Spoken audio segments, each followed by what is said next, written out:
General Helena Frost studied the holographic projection as it materialized above the command table.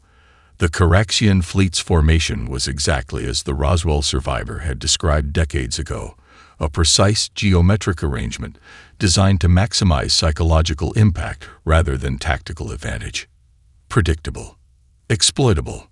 Atmospheric disturbance patterns confirmed 12 dreadnoughts, 36 cruisers, and approximately 200 support vessels, reported Major Chen, her tactical officer.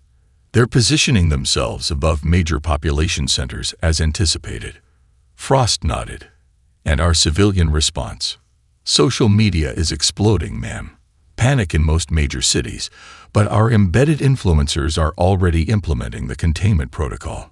The welcome our new overlords memes are trending, making the Caraxians believe we're either terrified or ironically resigned.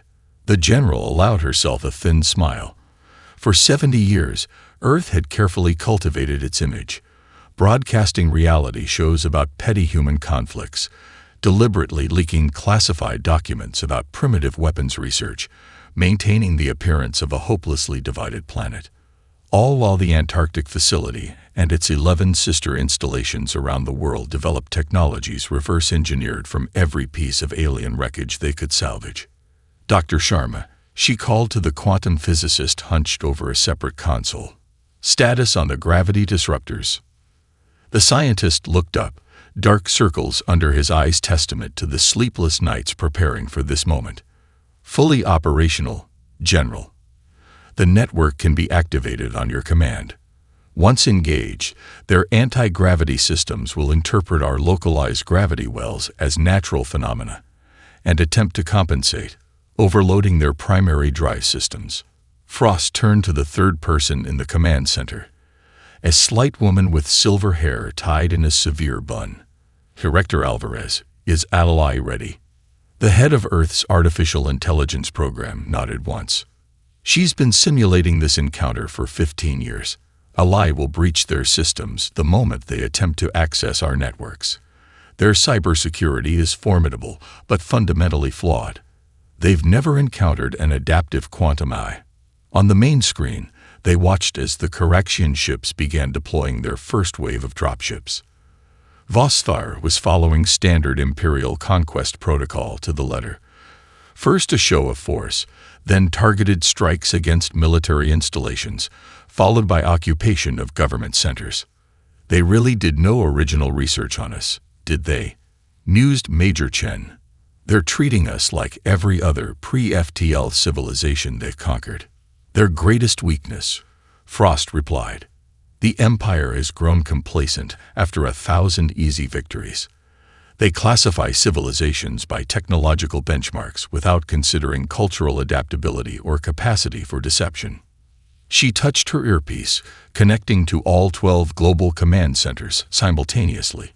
All stations, commence Operation Sleeping Giant. Phase 1 authorization. Frost Alpha 79 Delta. Across Earth, disguised installations began powering up. In orbit, microsatellites that the Caraxians had dismissed as space debris activated their stealth fields. Beneath the Gobi Desert, Colonel Winters and her pilots climbed into their waiting fighters. Frost watched the Caraxian fleet with cold determination. Let's show them why they should have done their homework. The clock started ticking on the invasion that wouldn't last 5 minutes. Jessica Chen pulled her daughter into the shadow of a building as crowds surged through Manhattan streets. Above them, the Caraxian vessel loomed like a metallic thundercloud, its surface rippling with strange energies. Stay close, Lily, she whispered, checking her watch.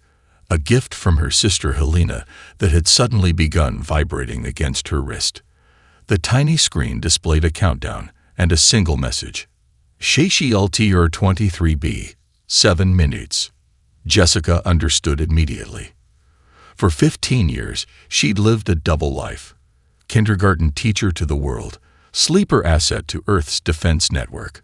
She'd memorized the locations of every emergency shelter in a 50-block radius, maintained her physical conditioning under the guise of marathon training, and waited for the day her sister had promised would come.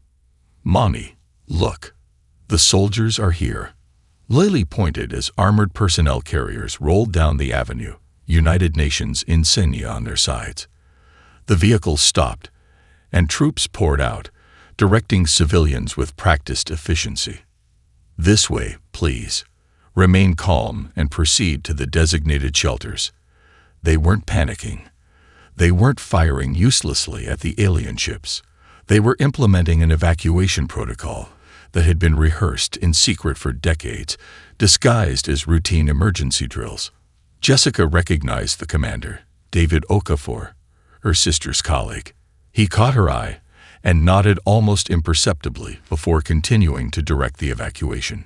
In Beijing, Moscow, London, and a dozen other targeted cities, the same scene played out. Civilians who expected chaos instead found coordinated response teams guiding them to underground facilities, supposedly subway expansions or municipal infrastructure projects that had been shelter construction all along. On the asterisk inevitable conquest asterisk, Voss watched with growing irritation. Why are they not firing their missiles? Where is their air force? Their response is too organized. Sub-Commander Krell zoomed in on the evacuation. They appear to be following some predetermined protocol, Admiral. Perhaps they've encountered other spacefaring races before. Vostar dismissed the suggestion with a contemptuous gesture. Impossible. Our intelligence is clear. They've never achieved faster than light travel. They couldn't have. He paused as a strange alert sounded from the communications array. "Sir," the communications officer called, alarm in his voice. "Something is attempting to access our systems through the broadcast frequency." "Block it," Vostar ordered. "I can't. It's adapting faster than our countermeasures." Deep beneath the Pacific Ocean, Director Alvarez watched Alai's progress through neural interfaces. The AI had taken the form of a spherical constellation of light points, pulsing as it warmed through the Caraxian cybersecurity. "Their systems are built on trinary logic," Alai reported, her synthesized voice eerily calm. "Sophisticated, but fundamentally incompatible with quantum computing principles. I've located their tactical networks. Accessing navigational systems, downloading their complete stellar cartography." Back in New York, Jessica hurried Lily toward the hidden entrance to Shelter 23B, disguised as a maintenance tunnel for the subway. As they descended, the little girl looked up. "Are the aliens going to hurt us, Mom?" Jessica thought of the briefings her sister had given her. The plans laid decades before she was born, the technologies hidden from the world. "No, sweetheart," she said with genuine confidence. "They have no idea who they're dealing with." Above them, the first Caraxian dropships began their descent, just as Earth's hidden defenses prepared to reveal themselves. Dr. Rayas Sharma's fingers danced across the holographic interface as the gravitational disruptors reached full power. Around him, engineers monitored energy fluctuations with the focus of people who had trained for this moment their entire careers. Pattern recognition algorithms detecting Caraxian compensatory maneuvers, reported his assistant, Dr. Yu. "They're attempting to adjust their anti-gravity fields." Sharma nodded, a grim smile crossing his face, just as the Roswell debris suggested they would. "Increase gravitational variance by 15%. Make them chase the pattern." The Caraxian technology, for all its advancement, relied on predictable physics. Their ships generated counter-gravitational fields based on planetary mass calculations. Earth's hidden defense network didn't simply create gravity wells. It generated chaotic, unpredictable gravitational patterns that forced the alien vessel's navigation systems into a feedback loop of constant recalibration. "Let them waste their energy reserves trying to stabilize," Sharma said, watching as the alien dropships struggled against invisible forces. "Every adjustment they make tells us more about their drive systems." In orbit, the inevitable conquest shuddered as unexpected gravitational eddies buffeted its lower decks. Warning klaxons echoed through the massive vessel. Engineering reports localized gravitational anomalies across all landing zones. Sub-Commander Krell reported, his voice tight with restrained panic. "Dropship Group 7 has lost altitude control. Group 3 is reporting critical drive failures. Vostar slammed his fist into an armrest. Natural phenomena. The science officer, analyzing incoming data, shook his scaled head. Impossible, Admiral. The patterns are too precise, too targeted. This is artificial technology. How? Vostar demanded. They have no gravitic manipulation capability. Our intelligence was wrong, Krell finished quietly. High above the Pacific, a Caraxian battle cruiser tumbled from the sky, its anti-gravity systems catastrophically failing. Rather than crashing into populated areas, it encountered another surprise.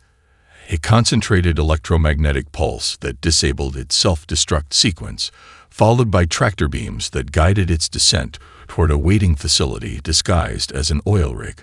Earth wanted prisoners. Earth wanted technology. Earth had prepared for salvage operations before the battle even began. In Moscow, beneath the historic metro, Colonel Anatoly Baranov watched thermal imaging of Caraxian troops attempting emergency landings in Red Square. Their confusion was evident as they discovered their energy weapons malfunctioning in the invisible interference field blanketing the city. "Release the drones," he ordered calmly. From maintenance tunnels, sewers, and disguised service vehicles emerged thousands of small insect-like robots, another technology reverse-engineered from crashed alien craft. They swarmed toward the Caraxian ground forces, attaching to armor joints and weapon systems. "What is this?"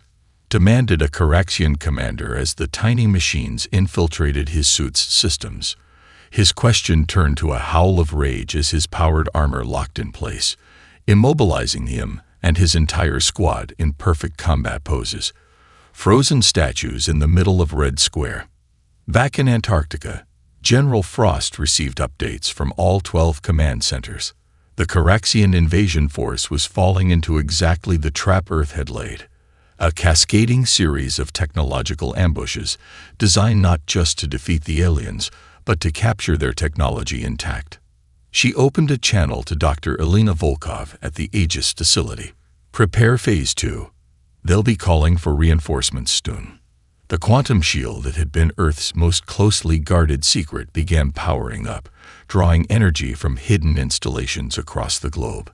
The trap was only beginning to close. Colonel Maya Winters felt the neural interface sync with her consciousness as her fighter accelerated through the atmosphere. Unlike conventional pilots, she didn't see cockpit displays. She was the ship, the craft's sensors extending her perception in all directions simultaneously. Threat assessments, targeting solutions, and damage reports filtered directly into her awareness without the delay of visual interpretation. "Phantom Squadron. Execute Pattern Orion," she commanded, her thoughts transmitted instantly to her pilots. "Target their command and control nodes." 20 human fighters, their hulls incorporating metamaterials that bent light and sensor waves around them, sliced through the Caraxian formation. Each vessel represented the pinnacle of hybrid technology, human innovation melded with reverse-engineered alien systems. "First wave of targets locked," reported Lieutenant Diaz, his consciousness partially merged with his fighter through the same neural interface. "Permission to engage." "Granted," Winters confirmed. "Remember, precision over destruction. We want their communication arrays intact." The fighters released electromagnetic pulse missiles that detonated against Caraxian shield generators. Unlike conventional EMP weapons, these carried quantum-entangled particles that bypassed alien shielding by exploiting a fundamental flaw in their design. The shields blocked matter and energy, but not quantum-entangled states. In the Inevitable Conquests now chaotic command center, Vostar watched in disbelief as ship after ship went dark, their shields failing against weapons that shouldn't exist on a pre-FTL world. "They're targeting command ships first," he realized aloud. "They know our fleet architecture. How could they possibly?" "Admiral," interrupted the tactical officer, "we're detecting a new energy signature from the planet's surface. It doesn't match any known weapons profile." From a facility beneath Mount Fuji, Dr. Tanaka activated the plasma lance. a concentrated beam of superheated matter contained within a magnetic field. The weapon had been theorized for decades but made possible only through study of Coraxian power systems recovered from a scout ship that crashed in Hokkaido in 1994. The lance sliced upward through the atmosphere, its brilliant purple-white beam connecting Earth to space in a perfect line. It struck a Coraxian dreadnought amidships, not to destroy, but to surgically disable its main reactor. Target neutralized, Dr. Tanaka reported to General Frost. Containment field established around their power core. No radiation leakage. In her fighter, Colonel Winters registered the successful strike and adjusted her squadron's attack vector. Phantoms form up on the disabled dreadnought. Boarding teams are inbound. From high Earth orbit, a stealth space station that had been disguised as a communications satellite for 15 years revealed its true purpose. The Chimera deployment platform launched 12 drop pods toward the crippled Coraxian vessel. Inside each pod, an enhanced soldier like Captain Okafor prepared for boarding action. Their neural implants transmitted tactical data from Allies' infiltration of Coraxian systems, detailed schematics of the target ship, crew positions, and optimal entry points. Convergence in 30 seconds, Okafor informed his team as their pods hurtled toward the dreadnought. Remember your training. These ships were designed by beings who think linearly. Use that against them. Back on the inevitable conquest, Vostar made a decision that would end his 3-century military career. Prepare my personal shuttle, he ordered Sub-Commander Krell. I must report this unprecedented situation to the Emperor directly. Krell's 4 eyes blinked in the Coraxian expression of shock. Admiral, protocol dictates. Protocol assumed we were facing primitives. Vostar snarled. We are facing a species that has systematically deceived us, studied us, and prepared specifically to defeat us. This is beyond protocol. As his shuttle prepared for departure, Vostar failed to notice the tiny human fighter settling into position directly above his escape route, weapons locked and waiting. Emperor Draxur's obsidian throne room fell silent as he absorbed the fragmented transmission from Vostar. The gathered Imperial Council, 12 of the most powerful Coraxians in the galaxy, watched their ruler with trepidation. None had seen the Emperor truly angry in centuries, not since the Proxima Rebellion. Activate the Dynasty Protocol, Draxur ordered, his voice deceptively quiet. Authorization, Imperial Mandate 739.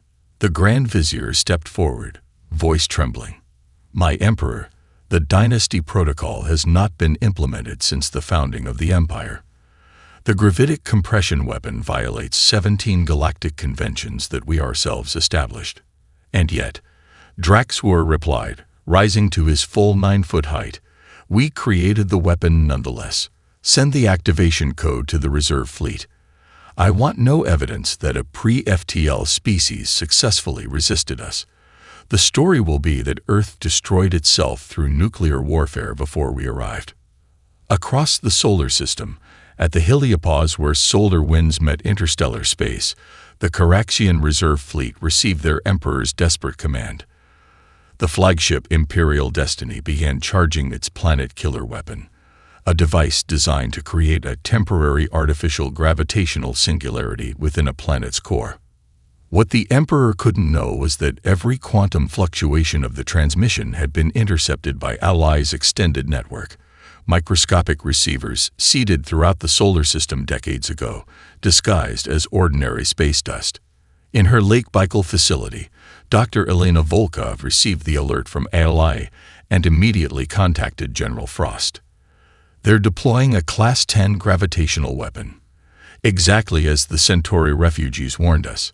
Frost's expression remained impassive. Initiate Project Aegis, full deployment. Volkov turned to her international team.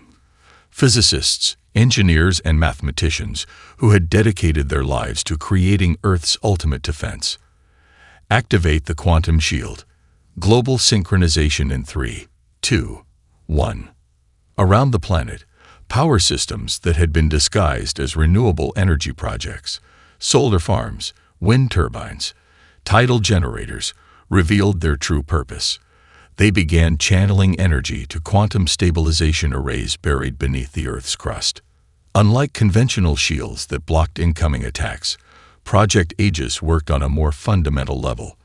It manipulated quantum fields to create a state where destructive energy could be captured, channeled, and redirected. On the Imperial Destiny, Fleet Commander Zorax watched as the planet killer reached full charge. Target locked. Firing solution complete. The weapon discharge, a concentrated beam of exotic particles designed to tunnel through planetary defenses and create a runaway gravitational collapse at Earth's core. As the beam approached Earth's atmosphere, the planet appeared to shimmer, like heat rising from desert sand. The quantum shield didn't block the attack. It embraced it.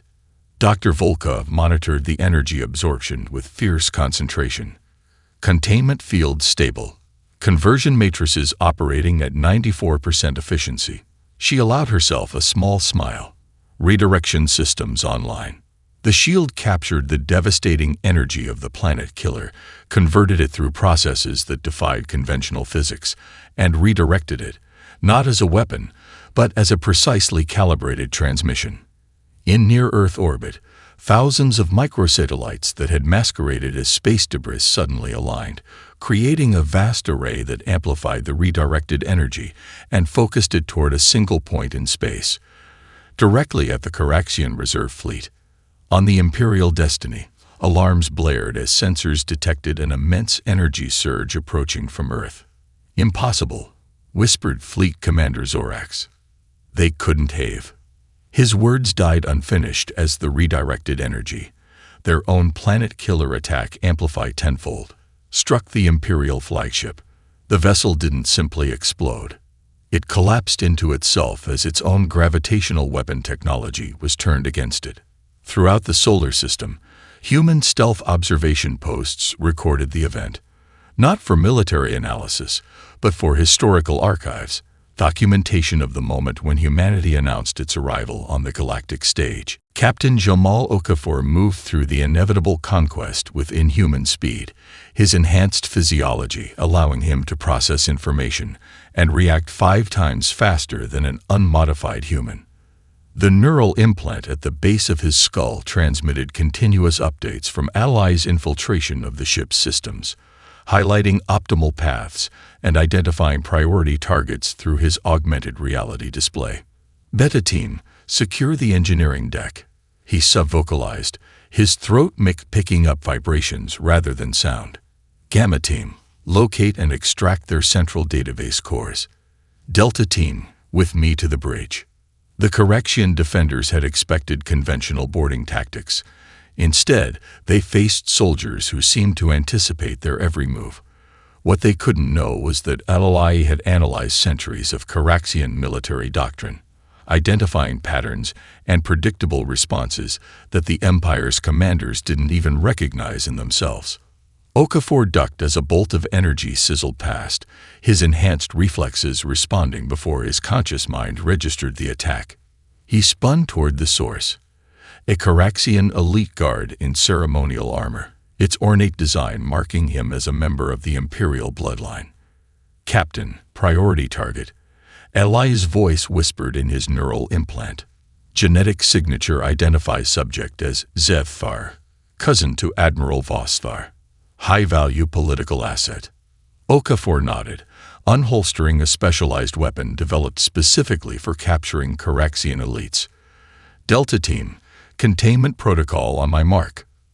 The team spread out, deploying small devices at precise points around the corridor. The devices activated, creating a localized field that neutralized energy weapons while leaving kinetic systems functional. Another technology reverse-engineered from captured alien tech. The Caraxian noble roared in frustration as his energy blade flickered and died. He drew a ceremonial dagger, a physical weapon that bypassed the neutralization field, and charged Okafor with surprising speed. But speed was humanity's domain now. Okafor sidestepped the attack with fluid grace, his movements enhanced by carbon fiber muscle augmentations and neural acceleration. He countered with a precise strike using his capture weapon, not to kill, but to immobilize. A specialized paralytic compound, tailored to Coraxian biology through decades of research, entered Zephar's system. The noble collapsed, conscious but unable to move. Okafor knelt beside him. "Your cousin abandoned you to save himself," he said in flawless Coraxian, another gift from his neural implant. "He fled while ordering you to hold this position." Confusion and rage flashed in Zephar's 4 eyes. Impossible. A warrior of the imperial bloodline would never. "See for yourself," Okafor replied, projecting a holographic recording, intercepted ship communications showing Vosfar's escape orders. Doubt crept into the Coraxian's expression. A tactical victory more valuable than any captured weapon. Division within the imperial ranks had been part of Earth's strategy from the beginning. Meanwhile, on the engineering deck, Lieutenant Reiko Tanaka led Beta Team through the massive propulsion systems. Unlike the combat-focused Delta Team, Beta consisted of engineer soldiers with specialized knowledge of Coraxian technology. "Primary target located," she reported, reaching a sealed chamber labeled in Coraxian script. "We found their FTL drive core." For decades, faster-than-light travel had been the one technology Earth couldn't reverse engineer from crash remnants. Now they had access to an intact system. "Secure it for transport," Okafor ordered through the neural network. Priority Alpha. As Beta Team worked to extract the FTL core, Okafor reached the outer doors of the bridge. Delta Team moved into position with practiced precision. "Remember," he told his soldiers, "we want the command staff alive. Earth needs their knowledge even more than their technology." The doors to the bridge slid open, revealing a scene of chaos and disarray. Coraxian officers frantically destroying records and communications equipment. Too late. Much too late. The United Nations headquarters in New York had been transformed in the 3 hours since the invasion began. What had once been the General Assembly Hall now served as humanity's first interstellar diplomatic chamber. Representatives from every nation sat in concentric circles around a central platform where Admiral Vostar knelt in ceremonial restraints. Devices designed specifically for Coraxian physiology, inscribed with symbols of their own imperial authority. Secretary General Amara Ose approached the platform, her traditional Ghanaian Kent cloth contrasting with the sleek neural augmentation visible at her temple. Humanity's dual nature of tradition and innovation on full display for their captive audience. "The terms of surrender are non-negotiable," she said, her voice carrying through the chamber without technological assistance. "You have seen what we are capable of. You have witnessed the fall of your fleet.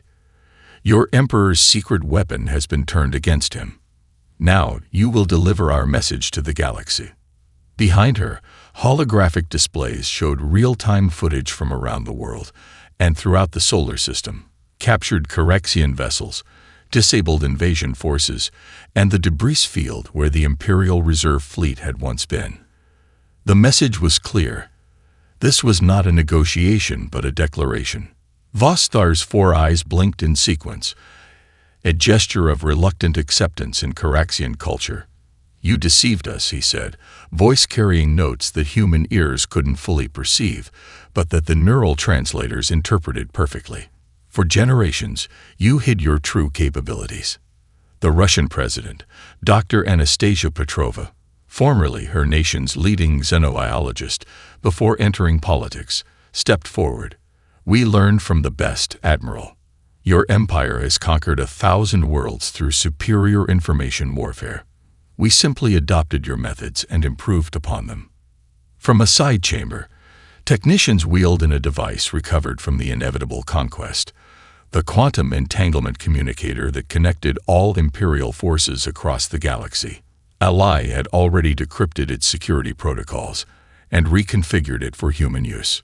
"You will transmit our terms to all Imperial forces," the American president instructed. "Full withdrawal from Earth's solar system. Recognition of Earth's sovereignty. Reparations for your unprovoked act of aggression." Vostar's scales rippled, a sign of distress. "The Emperor will never accept. The Emperor believes you have failed, interrupted the Chinese premier, her tone measured and precise. "We have monitored his communications. He has already disavowed your invasion and is preparing to claim you exceeded your authority." This revelation struck Vostar like a physical blow. 3 centuries of loyal service, discarded in an instant. "We offer you an alternative," Secretary General Osi continued. "Transmit our terms not just to the imperial throne, but to all subjugated worlds. Tell them what happened here. Tell them how a supposedly primitive planet defeated the mighty Caraxian Empire." The implications were clear. They weren't just demanding surrender. They were inciting rebellion throughout the empire. The Japanese Prime Minister, who had remained silent until now, checked his watch with theatrical precision. 4 minutes and 37 seconds, he announced. "That is how long it took from your first ship entering our atmosphere until your flagship was captured. Your emperor promised you victory in 5 minutes. You have 23 seconds remaining." Laughter rippled through the assembly. Not mocking, but confident, the sound of a species that had kept its greatest strengths hidden until the perfect moment. Vostar looked around the chamber, seeing not the primitive savages he had expected, but a united species that had orchestrated his downfall with precision and foresight. With a gesture of resignation, he reached for the quantum communicator. "I will transmit your terms," he said, the final admission of defeat. The galaxy should know what awaits those who underestimate humanity. 6 months after the 4-minute war, Ambassador Jamal Okafor stood on the observation deck of Earth's first official diplomatic vessel, the Horizon Asterisk. The ship represented a quantum leap in human technology, a seamless integration of Earth innovation with reverse-engineered Caraxian systems. Its hull gleamed with metamaterials that adapted to different stellar environments, while its core housed the first human-built FTL drive.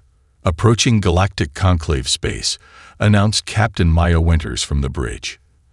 The neural link between all senior staff allowed instant communication without spoken words, a technology that had previously been restricted to military use, but was now being cautiously implemented in civilian applications. Okafor nodded, feeling the subtle shift as the ship transitioned to conventional propulsion.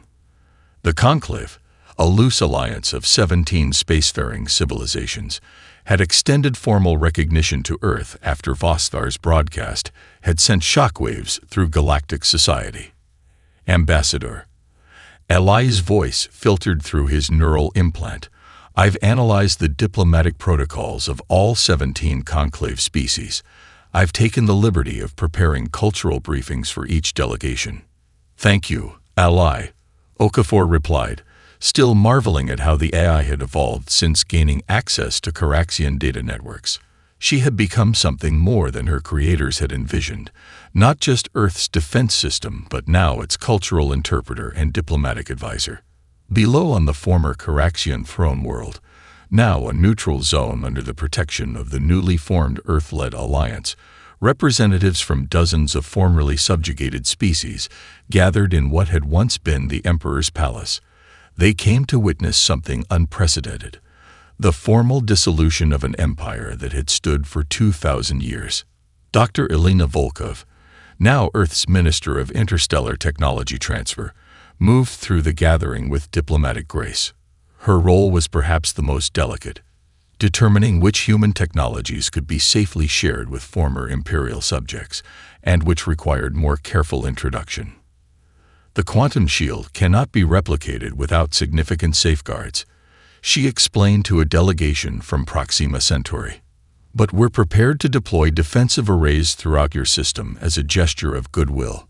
In a secure chamber nearby, General Frost met with military leaders from a dozen worlds. The alliance they were forming wasn't just diplomatic. It was a security pact designed to prevent the rise of another hegemonic power. "Earth doesn't seek to replace the Caraxian Empire," she assured them, her voice firm but diplomatic. "We envision a cooperative security framework where each species contributes according to their strengths." On Earth itself, society was transforming at an unprecedented pace. The revelation of humanity's secret technological advancement had initially caused shock and some anger, But as the benefits of alien technology filtered into civilian life, most embraced the new era. In what had once been Central Park, now housed beneath an environmental dome that recreated Earth's atmosphere, the Caraxian scientist Trollbox worked alongside human researchers. Unlike many of his species, he had recognized the wind's changing direction early and defected during the invasion's first minutes. Your species' greatest advantage wasn't technology, he explained to a group of students visiting the research center. It was imagination. The ability to conceive of possibilities beyond your immediate experience. Caraxians conquered through force. Humans conquered through foresight. As the Horizon docked at the Galactic Conclave Station, Ambassador Okafor prepared to introduce humanity to the wider galactic community. The message he carried wasn't one of dominance, but of partnership, albeit from a position of unmistakable strength. Earth had arrived on the galactic stage not as supplicants or victims, but as architects of their own destiny. The species that had once gazed at the stars in wonder now reached for them with confidence, having proven that even the mightiest empire would last less than 5 minutes against humanity united.